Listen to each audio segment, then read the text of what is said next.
Penyebab kekalahan Bajul Ijo dan modal bagus lawan mendatang.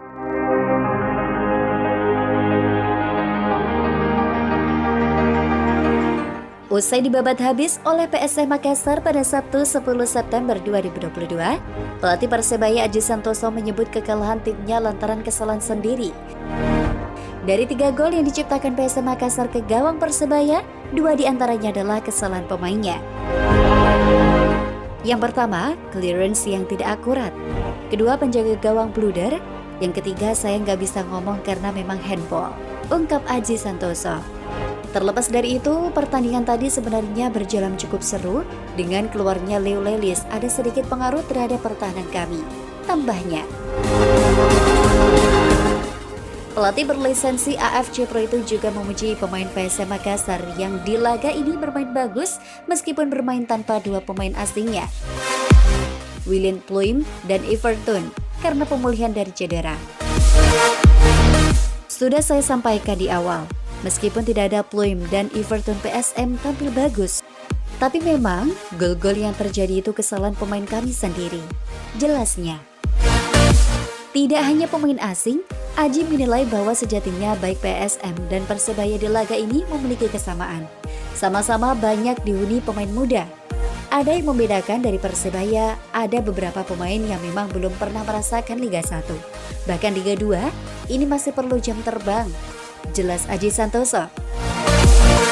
Tapi saya sangat yakin tim ini cukup prospek, hanya menunggu pengalaman setiap pemain, pungkasnya. Pasukan Aji Santoso ditundukkan dengan skor 3-0 tanpa balas. Hasil ini membuat Persebaya gagal untuk memutuskan catatan tak terkalahkan PSM Makassar musim ini. Selain itu, posisi Bajul Ijo makin sulit di klasemen sementara. Persebaya saat ini tertahan di posisi ke-11 dengan perolehan 10 poin. Posisi Bajul Ijo kini lebih dekat ke papan bawah daripada papan atas. Pasukan Aji Santoso hanya terpaut 4 poin dari jurang degradasi. Sementara itu, Rans Nusantara FC yang akan melawan Persebaya pada laga selanjutnya memiliki modal cukup baik. Sementara, salah satu pemain belakang Persebaya, Altabalah, enggan terlalu larut dengan kekalahan ini. Kami di pertandingan tadi sudah bekerja keras, tapi memang hasil belum berpihak pada kami, kata Altabalah. Semua pemain tidak mundur, masih ada pertandingan selanjutnya. Penting nanti kami akan evaluasi dan insya Allah meraih hasil maksimal di pertandingan selanjutnya, pungkasnya. Kekalahan ini memperpanjang rekor minor Persebaya yang 2 laga terakhir selalu menelan kekalahan.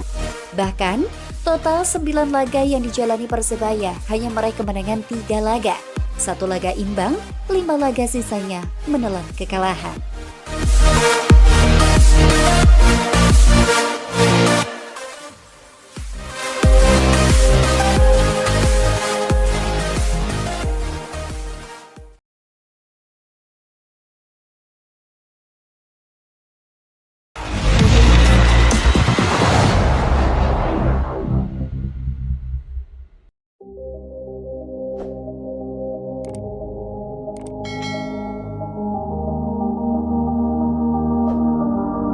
Hasil skor akhir PSM Makassar versus Persebaya Surabaya, catatan buruk Bajul Ijo makin panjang. Bajul Ijo kalah 0-3 dalam laga PSM Makassar versus Persebaya Surabaya di Stadion Gelora B. J. Habibie Parepare, Sabtu 10 September 2022. PSM Makassar menang berkat gol Ramadan Sananta menit ke-16, Yakub Sayuri menit 45, dan penalti Yuran Fernandes di menit 60. PSM Makassar langsung menekan Persebaya sejak awal laga.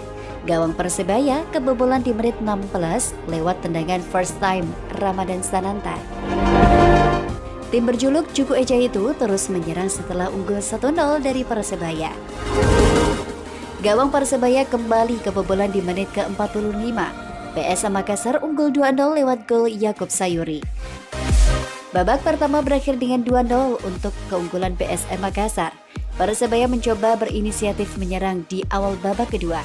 Petaka bagi Persebaya setelah Rizwan Lohim menyentuh bola dengan tangannya di kotak penalti. Yuran Fernandes yang menjadi eksekutor penalti menit 60 sukses mencetak gol. Gol ini menjadi gol terakhir bagi PSM Makassar dalam pertandingan hari ini. Kekalahan ini memperpanjang catatan buruk Persebaya dalam 2 laga terakhir. Bajul Ijo kalah beruntun dalam 2 pertandingan terakhir. Pada laga ini, tim berjulukan Bajul Ijo itu seperti kehilangan karakter pemainnya. Meski pada awal pertandingan Persebaya mampu mengimbangi PSM Makassar, akan tetapi setelah PSM bermain mendominasi dan menjalani pertandingan dengan intensitas tinggi, tim asal kota pahlawan itu pun dibuat keteteran.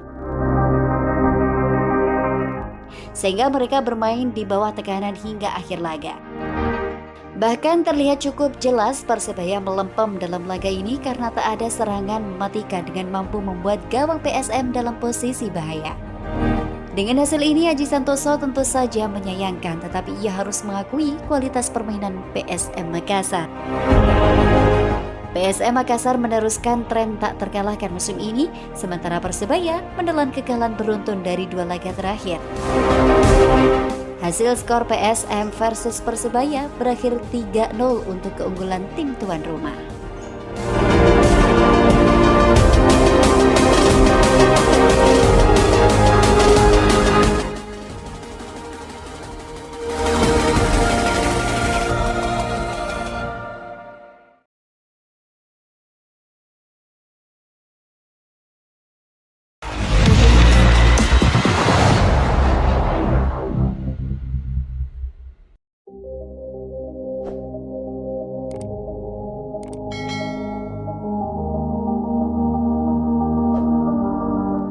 Tiga titik lemah Persebaya yang bisa membuat terkapar di markas PSM harus segera dibenahi.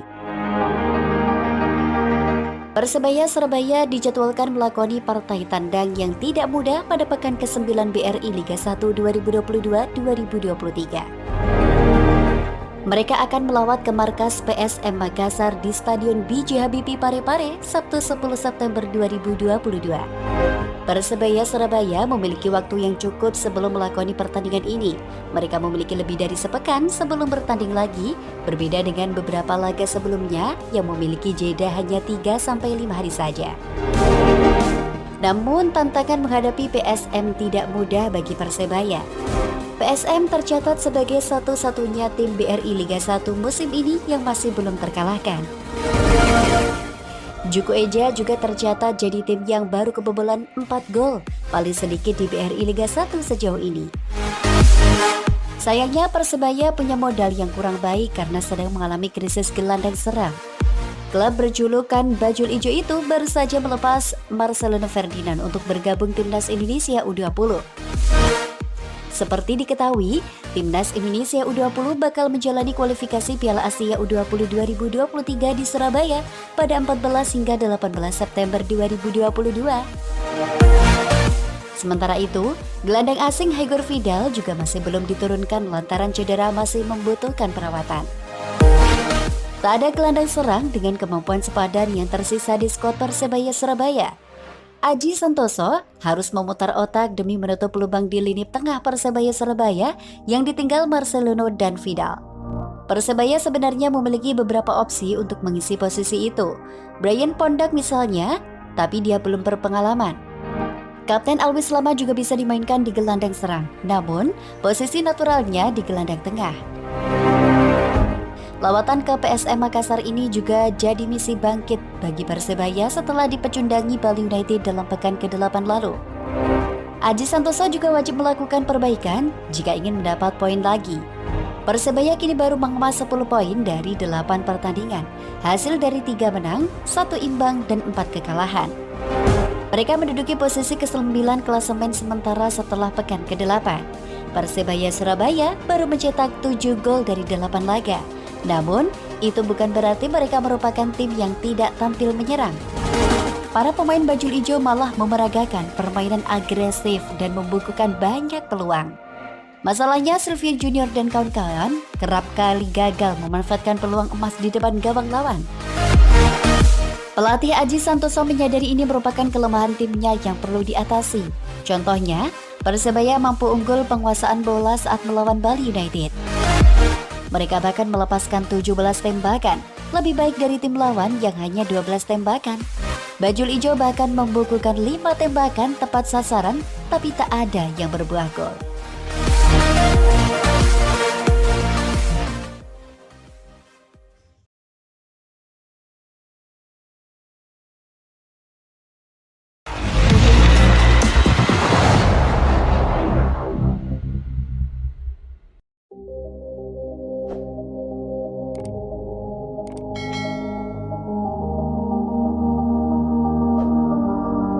Debut Salman Al-Farid lawan PSM Makassar, Instagram Persebaya full dukungan untuk bek bajul ijo. Jelang laga PSM Makassar versus Persebaya Surabaya, bonek dibuat penasaran dengan debut Salman Al-Farid. Hal itu seperti disampaikan bonek melalui kolom komentar Instagram Persebaya Kamis 8 September 2022. Dalam unggahan Instagram Persebaya terbaru, bonek tampak banyak memberi dukungan untuk Salman Al-Farid. Untuk diketahui, Salman Al-Farid masuk dalam pemain Persebaya Surabaya yang turut dibawa ke Makassar untuk melawan skuad Juku Eja. Tak hanya itu, bonek juga menilai bahwa Salman Al-Farid layak bermain bersama Persebaya saat melawan PSM Makassar untuk menggantikan Arif Catur. Ayo man Salman, wayahmu debut gawe Persebaya. Sementara itu, Persebaya Surabaya memiliki misi untuk mematahkan rekor PSM Makassar yang tak pernah kalah di kandang. Meski begitu, pertandingan kali ini akan cukup sulit bagi Persebaya Surabaya lantaran sempat digulung oleh Bali United di pekan sebelumnya. Lansir Persebaya.id, Aji ingin anak asuhnya bangkit kembali setelah ditumbangkan Bali United di Stadion Gelora Bung Tomo. Lawatan Alwi selama CS ke Parepare memang tidak mudah. Persebaya baru saja menelan kekalahan pertama di kandang musim ini kala menjamu Bali United pekan lalu. Tapi, justru itulah yang jadi pelecut bajul ijo untuk menebus poin di kandang lawan.